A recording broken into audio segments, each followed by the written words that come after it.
नमस्कार, खबरें जारी न्यूज 24 पर मैं हूं आपके साथ मकसूद खान। लोकसभा चुनाव के 7 में से 6 चरणों का चुनाव खत्म हो चुका। कहा यह जा रहा है कि मायावती का दलित वोट बैंक इस बार भी खिसकता दिख रहा है और आंकड़ों पर नजर डालें तो वो इस बात का सबूत है कि पिछले 3 दशकों से जो दलित मायावती के साथ खड़ा रहा, बीएसपी के साथ खड़ा रहा, वही दलित वोट बैंक इस चुनाव में अच्छे खासे मार्जिन में बीएसपी से शिफ्ट होकर दूसरी पार्टियों में जा रहा है।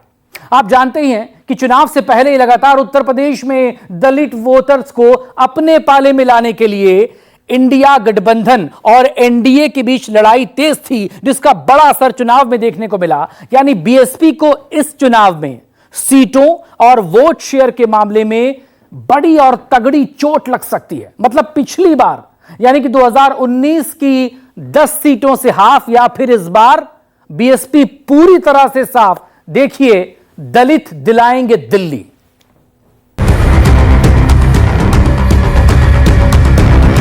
बहुजन समाज के लोग और तमाम वो लोग जो संविधान में आस्था रखते हैं, संविधान के प्रति पूरे समर्पित हैं, वो संविधान बचाने के लिए एकजुट होकर के इस भारतीय जनता पार्टी के खिलाफ मतदान करने जा रहे हैं। मुझे तो लग रहा है इस बार जरूर बदलाव होगा, क्योंकि जो जनता है, मैं ये महसूस कर रही हूँ कि जनता कुछ साइलेंट सी है। सपा का गठबंधन क्या कहता है? वो कहता है कि वह पिछड़ी जाति के लोगों को मिलने वाले आरक्षण को काट करके अल्पसंख्यकों को दे देगा। 10 साल में करीब करीब 400 सांसदों का समर्थन हमारे साथ रहा है। मोदी ने इसका उपयोग गरीब, दलित, पिछड़े, वंचित, उन्हें सशक्त करने के लिए किया है। बहुजन समाज के बहुत सारे अपने समर्थक हैं, हम उन्हें भी सावधान करने आए हैं, क्योंकि ये भारतीय जनता पार्टी अगर चुनाव जीत गई तो ये संविधान बदलने का काम करेगी। दलित, पिछड़ा, बहुजन समाज, यही वोट जिताएगा दिल्ली का ताज। भारतीय जनता पार्टी से सीधा मुकाबला समाजवादी लोग कर रहे हैं। मैं तमाम बहुजन समाज के लोगों से और तमाम वो लोग जो बाबा साहब के रास्ते पे चलते हैं, उन सब से मैं अपील करता हूं कि अपना वोट ना खराब करें, इस चुनाव में समाजवादियों की मदद करें। जब रिजल्ट आएगा तब मालूम पड़ेगा कि सरकार कौन सी पार्टी बना रही है और किस पार्टी को कितनी सीटें मिल रही है। मैं आज देश की जनता को कहना चाहता हूं कि कांग्रेस पार्टी ने हमेशा एससी, एसटी और ओबीसी के आरक्षण पर हमले किए हैं। देश के सबसे बड़े सूबे उत्तर प्रदेश का समीकरण अब किसको लोकसभा का रण जिताने वाला है, ये इस बात पर तय होगा कि इस बार यूपी का दलित किसके साथ है। 10 साल में करीब करीब 400 सांसदों का समर्थन हमारे साथ रहा है। मोदी ने इसका उपयोग गरीब, दलित, पिछड़े, वंचित, उन्हें सशक्त करने के लिए किया है। एनडीए ने पहले दलित बेटे को और फिर हमारे देश की आदिवासी बेटी को संविधान का सर्वोच्च पद, राष्ट्रपति पद पर बिठाया। हमारी सरकार है जिसने पिछड़ा वर्ग आयोग को संवैधानिक दर्जा दिया। एक दल है जिसका एक विधायक गलती से जीत गया, वो भी अंदर ही अंदर हाथ मिला लिए बीजेपी से। जो कुछ हमें और आपको सम्मान मिलता है वो भी छीन लेंगे लोग, जो हमारा वोट डालने का अधिकार है वो भी छीन लेंगे। याद रखना, ये बाबा साहब भीमराव अम्बेडकर जी का दिया हुआ संविधान हमारे आपके लिए संजीवनी है। इस चुनाव में जहां हम अपने भविष्य के लिए और आने वाली पीढ़ी के भविष्य के लिए वोट डालने जा रहे हैं, वहीं बाबा साहब का दिया हुआ संविधान को भी बचाने का काम करना।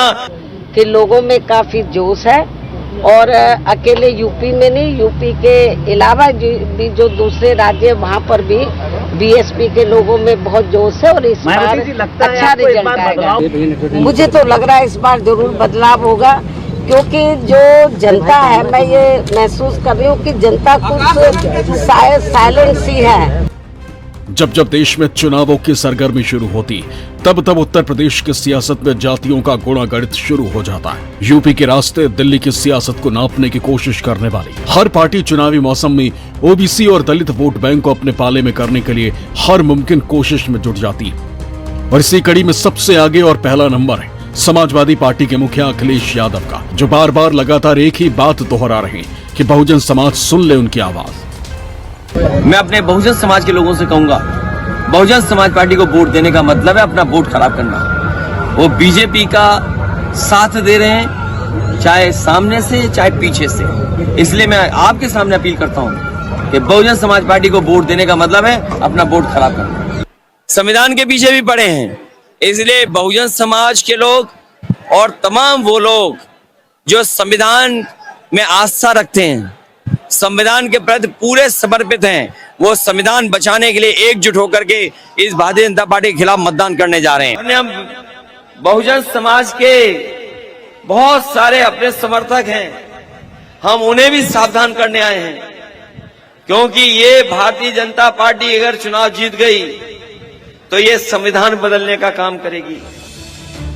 ये वोट बैंक कितना अहम है इस बात का अंदाजा इस बात से लगाया जा सकता है कि 1995 में इसी के बलबूते ही मायावती ने हाथी पर सवार होकर लखनऊ की सत्ता का सफर तय किया और उसके बाद 2002 और 2007 में भी उनके दलित वोट बैंक ने उनको जीत दिलाई। इसलिए एक बार फिर जब बात उत्तर प्रदेश की लोकसभा की 80 सीटों की है तो ये जानना बहुत जरूरी हो जाता है कि आखिर ये खास और सबसे अहम दलित वोट बैंक गया किसके खाते में।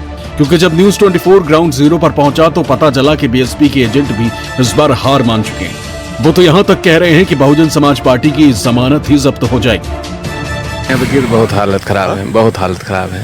हमको तो लगता है जमानत ही जब्त हो जाएगी।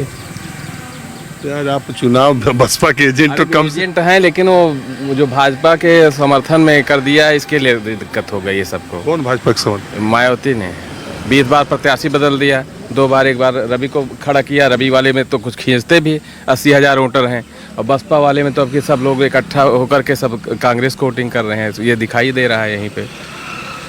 बहुत हालत नाजुक है यहाँ पे। यहाँ क्या हर जगह नाजुक है।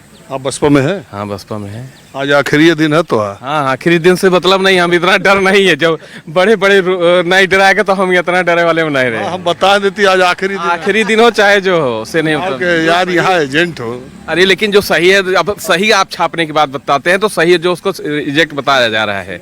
जो हालत है हमारे कहने से कोई प्रधानी वाले चुनाव है नहीं, भैया हाथ गोड़ जोड़ के ले लीजिए। जो सही है तो कुछ जोर पड़ा रहा कि नहीं? नहीं, कोई आपके कोई प्रधान भी ज्यादा लूज है, कोई इस तरह की दिक्कत नहीं है। वो भी पर्सनल वोटिंग में, इसमें वोटिंग में फर्क हो जाता है। लोकसभा चुनाव और यूपी की सियासी हवा को लेकर राजनीति के जानकारों के मन भी कई तरह के संशय। यूपी में राम मंदिर निर्माण और योगी सरकार के फैसलों का कितना असर होगा, ये तो नतीजे तय करेंगे। लेकिन जानकार मानते हैं कि यूपी की 80 सीटों पर अखिलेश यादव का पीडीए फॉर्मूला मायावती और बीजेपी के वोट बैंक में सेंधमारी कर सकता है, और अगर ऐसा हुआ तो इसका असर चुनावी नतीजों पर साफ दिखाई देगा। इस चुनाव की नई बात है वो है समाजवादी पार्टी का पीडीए। इसमें यदि पीडीए का मुद्दा जोर शोर से आगे बढ़ गया तो फायदा इंडिया गठबंधन को। ये मुद्दे 2022 में नहीं थे विधानसभा में, ये मुद्दे 2019 में भी नहीं थे। ये नए मुद्दे हैं इस चुनाव के, और ये पूरा चुनाव इसी के इर्द गिर्द जा रहा है। उत्तर प्रदेश की सियासत में दलित वोट बैंक की भूमिका बीते 10 सालों में इतना बदल गई कि तमाम सियासी दलों को इसके लिए अपनी अपनी रणनीति में बदलाव करना पड़ रहा है। किसी जमाने में एक मुश्त और एक तरफ पड़ने वाला ये वोट बैंक समय के साथ कैसे बिखर गया, इसके पीछे भी बीजेपी की रणनीति काम कर रही है। उत्तर प्रदेश की सियासत में 40% से ज्यादा की ताकत रखता है पिछड़ा वर्ग, और इस 40% वोट बैंक में करीब 21% की गिनती दलित वोटर्स की है।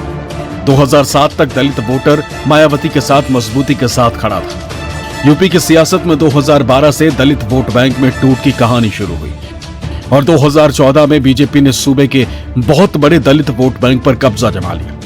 ताजा आंकड़ों के मुताबिक 66 उपजातियों वाले दलित वोट का बड़ा हिस्सा बीजेपी के साथ है। ऐसे में सवाल उठ रहा है कि क्या है इस लड़ाई की वजह? क्या 3 दशक से बसपा के साथ खड़ा दलित वोट बैंक अब छिटक रहा है और इस पर कब्जेदारी की लड़ाई शुरू हो चुकी है? दलित वोट बैंक में सबसे बड़ी आबादी जाटव समाज की है। ये वोट बैंक अभी भी बहुजन समाज पार्टी के साथ है, लेकिन बची हुई बाकी जातियों में बिखराव नजर आता है और इन बचे हुए हिस्सों के लिए बीजेपी और समाजवादी पार्टी में खींचतान मची हुई। 2024 चुनाव में पीडीए के फॉर्मूले के साथ अखिलेश यादव 90% वोट हासिल करने का दावा कर चुके हैं और जमीनी हकीकत भी कुछ इसी तरह की नजर आती है। अच्छा, तो ये बीजेपी के जो सांसद यहाँ पे वर्तमान में है डॉक्टर रामशंकर कढ़ेरिया, इनका इतना व्यक्तिगत इतना विरोध है कि इटावा लोकसभा से बिल्कुल मुश्किल ही है नामांकन। इनको कोई हम लोगों का समाज का वोट, एससी समाज का वोट बिल्कुल नहीं मिल रहा है, छात्रों का वोट नहीं मिल रहा है, बीएसपी का वोट कुछ पड़ रहा है। अच्छा, क्या भाई साहब क्या है इस बार? बीजेपी तो यहाँ खत्म। 2019 में समाजवादी पार्टी को उत्तर प्रदेश में सिर्फ 5 लोकसभा की सीटें मिली। इसके उलट बहुजन समाज पार्टी को 10 लोकसभा सीटें मिली। यूपी में हिंदू और हिंदुत्व के मुद्दे पर राजनीति करने वाली बीजेपी ने हर वर्ग को साधने की कोशिश की, लेकिन उसके बाद भी उत्तर प्रदेश में दलित और मुस्लिम वोट बैंक को साधने की चुनौती हर दल के सामने हमेशा एक जैसी रही। जानकार बताते हैं कि 2019 में दलित वोट मायावती को तो मिला, लेकिन जहां जहां अखिलेश के उम्मीदवार खड़े थे वहां दलित बीजेपी के साथ चले गए। एनडीए ने पहले दलित बेटे को और फिर हमारे देश की आदिवासी बेटी को संविधान का सर्वोच्च पद राष्ट्रपति पद पर बिठाया। हमारी सरकार है जिसने पिछड़ा वर्ग आयोग को संवैधानिक दर्जा दिया। पहले केंद्रीय विद्यालय, नवोदय विद्यालय और सैनिक स्कूलों में ओबीसी आरक्षण नहीं था, मोदी सरकार ने ही आरक्षण लागू किया। मैं अपील करूंगा संविधान बचाने के लिए, लोकतंत्र बचाने के लिए कोई भी अपना वोट खराब न करें। भारतीय जनता पार्टी से सीधा मुकाबला समाजवादी लोग कर रहे हैं। मैं तमाम बहुजन समाज के लोगों से और तमाम वो लोग जो बाबा साहब के रास्ते पे चलते हैं उन सब से मैं अपील करता हूं कि अपना वोट ना खराब करें। इस चुनाव में लोकतंत्र को बचाने के लिए, बाबा साहब भीमराव अम्बेडकर जी का संविधान बचाने के लिए, आरक्षण बचाने के लिए, शिक्षा को बचाने के लिए समाजवादियों की मदद करें। यूपी लोकसभा में आरक्षित सीटों की संख्या 17 है, जबकि करीब 21% दलित ज्यादा सीटों पर निर्णायक भूमिका में है। दलितों में सबसे ज्यादा संख्या जाटव समुदाय की है। 2014 में बीजेपी यहां से सभी 17 सीटें जीतने में कामयाब हुई थी, जबकि 2019 के चुनाव में बीजेपी को 15 सीट मिली थी।